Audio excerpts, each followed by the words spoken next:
सबको सलाम। पिछले हफ्ते में अपने मुसलमान साथी अहमद के साथ कॉफी पी रहा था जब उसने मेरी तरफ सीधी आंख में देखा और कहा, ईसा खुदा के बेटे नहीं है, अल्लाह के लिए बेटा पैदा करना नामुमकिन है। इसके बाद मैंने जो कहा उसने हमारी गुफ्तगू को मुकम्मल तौर पर बदल दिया, और मैं ये बदल सकता हूँ कि आप इस सूरत हाल को हमेशा के लिए कैसे संभालते हैं। लेकिन इससे पहले कि मैं आपको बताऊं कि क्या हुआ, आपको ये समझना होगा कि ये एतराज़ पहले क्यों मौजूद है, क्योंकि ये गलत होना आपके रिश्ते को हमेशा के लिए नुकसान पहुंचा सकता है। लेकिन इसे दुरुस्त करना ये वो दरवाजे खोलता है जिनका आपने कभी तसव्वुर भी नहीं किया था। अगर आप एक मसीही हैं जो कभी भी इस चैलेंज से महफूज रहा है तो आप अकेले नहीं हैं। दुनिया भर में 1.8 बिलियन मुसलमान इस अकीदे के हामिल हैं, और ज़्यादातर ईसाइयों को अंदाज़ा नहीं है कि एहतराम के साथ कैसे जवाब दिया जाए। क्या आपने कभी इस सवाल का सामना किया है? आज मैं आपको एक ऐसी तशबीह दिखाने जा रहा हूं जिसने मुझे कभी नाकाम नहीं किया। लेकिन पहले आपको 3 सबसे बड़ी गलतियां समझने की जरूरत है जो ईसाई इस एतराज़ का जवाब देते वक्त करते हैं। और इधर ही रहो, क्योंकि मैं अहमद के साथ जो कुछ हुआ था उसके बारे में बताऊंगा, और उसने क्यों कहा कि मेरा जवाब पहली बार था जब एक ईसाई ने इसे समझा। तो मैं वहां अहमद के इस पार बैठा था। हम कई महीनों से अकीदे के बारे में गुफ्तगू कर रहे थे, और हमारी गुफ्तगू हमेशा एहतराम से होती थी। लेकिन इस बार मुख्तलिफ महसूस हुआ।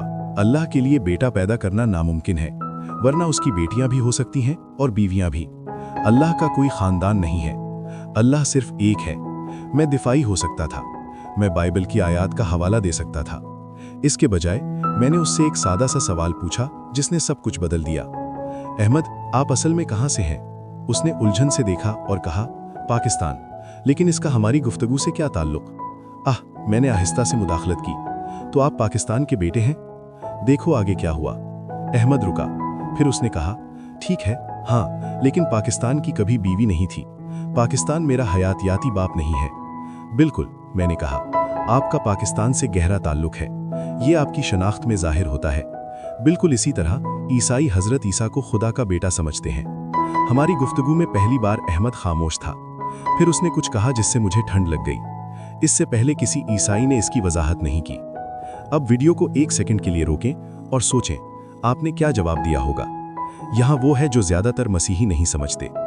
मुसलमान सिर्फ हमारे इलाहियात से मुत्तफिक नहीं है, वो मखसूस कुरानी तालीमात पर मबनी बिल्कुल मुख्तलिफ फ्रेमवर्क से काम कर रहे हैं। कुरान में हज़रत ईसा अलैहिस्सलाम को एक गैर मामूली मकाम हासिल है।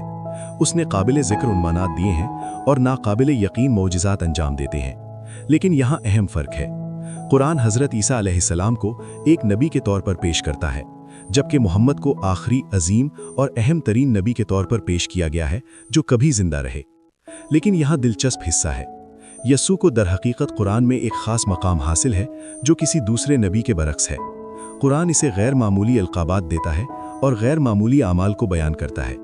मैंने अपने आखिरी सेशन में इस मौजू पर बात की है और आपको कुरान से बहुत से हवालाजात दिए हैं। फिर भी एक बुनियादी राब्ता मुनक़ते है। ये वो किलीदी बसीरत है जिसने मेरे नुक्ताए नज़र को बदल दिया। इस बात का पुख्ता सबूत मौजूद है कि मोहम्मद ने यस्सू के खुदा का बेटा होने के ईसाई नज़रिए को हयातियाती सूरज की रोशनी के मानी में गलत समझा। गोया खुदा की एक बीवी है और उससे बच्चा पैदा हुआ है। ये गलत फहमी मुख्तलिफ कुरानी आयात में जाहिर होती है, और इसने 1400 सालों से इस्लामी सोच को तश्कील दी है। ये बहस जीतने के बारे में नहीं है, ये एक बड़े पैमाने पर तारीखी गलत फहमी को दूर करने के बारे में है। बरसों से मुसलमानों के साथ मेरी गुफ्तगू में वो उमूमन कुछ ऐसा ही कहते थे जो अहमद ने कहा था, अल्लाह के लिए बेटा पैदा करना नामुमकिन है, वरना उसकी बेटियां भी हो सकती हैं और बीवियां भी। अल्लाह का कोई खानदान नहीं है, अल्लाह सिर्फ एक है। इस एतराज़ की जड़ उनके अल्लाह की मुकम्मल वहदानियत और इनफिरादियत के तसव्वुर में है। मुसलमानों के लिए ईसाई तारीम के ईसा अलैहिस्सलाम खुदा के बेटे हैं इस बुनियादी उसूल के खिलाफ है। वो अल्लाह और ईसा के दरमियान बाप के रिश्ते को नामुमकिन समझते हैं, क्योंकि इससे अल्लाह की मुतलक वहदानियत पर समझौता होगा। बाप की इस्तिलाह नतीजतन मुसलमानों के लिए अजीब और नाकाबिल कबूल है। लेकिन यहाँ अहम सवाल है, मैं हमेशा पूछ करता हूँ, क्या आपके पास वाकई इस बात का सबूत है कि ईसाई असल में यही मानते हैं? मुस्लिम दलील ये मानती है कि ईसाई हयातियाती सूरज पर यकीन रखते हैं। लेकिन अगर ये मफरूज़ा गलत हो तो क्या होगा? क्या होगा अगर पूरा एतराज़ इस गलत फहमी पर मबनी हो कि ईसाई असल में क्या सिखाते हैं? मुझे अहमद के साथ गुफ्तगू में बिल्कुल यही मालूम हुआ। यहाँ ये है कि बाइबल असल में खुदा के बेटे के उन्वान के बारे में क्या कहती है। ऐसा नहीं है जैसा कि मुसलमान सोचते हैं कि हम ईसाई मानते हैं। یہ بیان کہ خدا تمام عیسائیوں کا باپ ہے صحیفے کی بنیادی تعلیمات میں سے ہے۔ 2 تھیسلونیکیوں باب 2 آیت 2 سے ان آیات کو سنیں۔ خدا باپ اور خداوند یسوع مسیح کی طرف سے آپ پر فضل اور سلامتی ہو۔ نئے عہد نامے میں خدا کا بیٹا یا محض بیٹا یسوع کے لیے غالب عیسائی عہد ہے۔